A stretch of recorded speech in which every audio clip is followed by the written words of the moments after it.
Histograms, learning intentions. We are learning how to organise group data in class intervals. We are learning how to draw a histogram from a frequency table.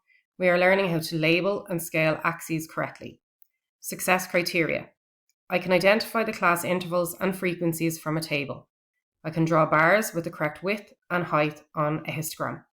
I can use equal class widths and a suitable scale on the axes. I can label my histogram clearly, including title and axes. Histograms. One of the most common ways of representing a frequency distribution is by means of a histogram. Histograms are very similar to bar charts, but there are some important differences. There are no gaps between the bars in a histogram. Histograms are used to show continuous data. For example, a continuous time interval from 0 to 25 minutes, where the time is broken into classes. For example, time can be greater or equal to 0 but less than 5 minutes. Time could be greater or equal to 5 minutes but less than 10 minutes, etc. The area of each bar or rectangle represents the frequency. Histograms may have equal or unequal class intervals. For our course, we will confine our study to histograms with equal class intervals. When the class intervals are equal, drawing a histogram is very similar to drawing a bar chart. Example 1. 50 children were asked to solve a puzzle. The table below records the time in minutes taken by the children.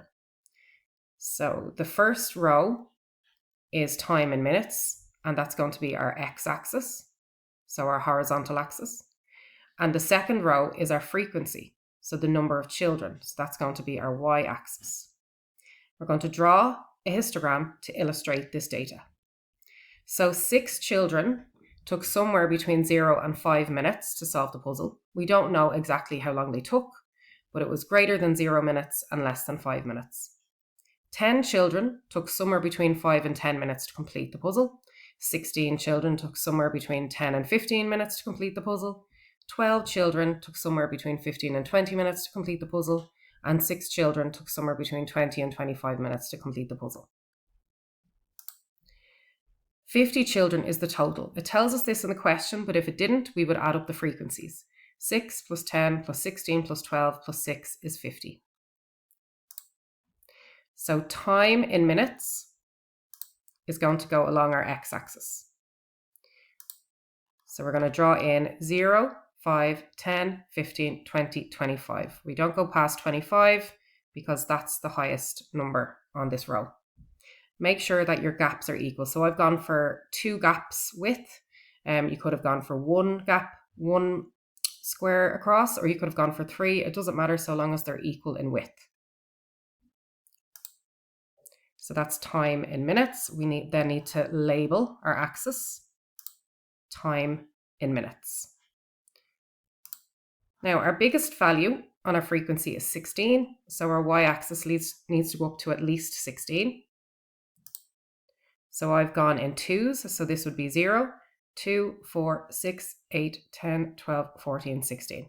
So again, it doesn't really matter. You could go up in 1s if you had the space. It doesn't really matter so long as your gaps are the same. Now we have to label it. So we're going to label it as number of children, or we could have labeled it as frequency. Then we start to draw our histogram. So there were 6 children, took between 0 and 5 minutes. So we go up to 6 on our y-axis, we draw a line across, we draw a line down, and we shade it in. So 6 children took somewhere between 0 and 5 minutes. We don't know exactly how long each child took, but they took somewhere between 0 and 5 minutes. Our next bar on our histogram will be between 5 and 10 minutes. That will be our interval, and it goes up as far as 10 on the frequency, on the y-axis. So we go up to 10, draw a line across, draw a line down, and colour it in. Then for 10 to 15, we're going up as far as 16. Draw a line across, draw a line down, and colour it in. Make sure you're using a ruler for this. That's very, very important. You will lose marks in an exam for not using a ruler. 15 to 20, we go up to 12, draw a line across, draw a line down and colour it in. And then 20 to 25, draw a line across, draw a line down and colour it in.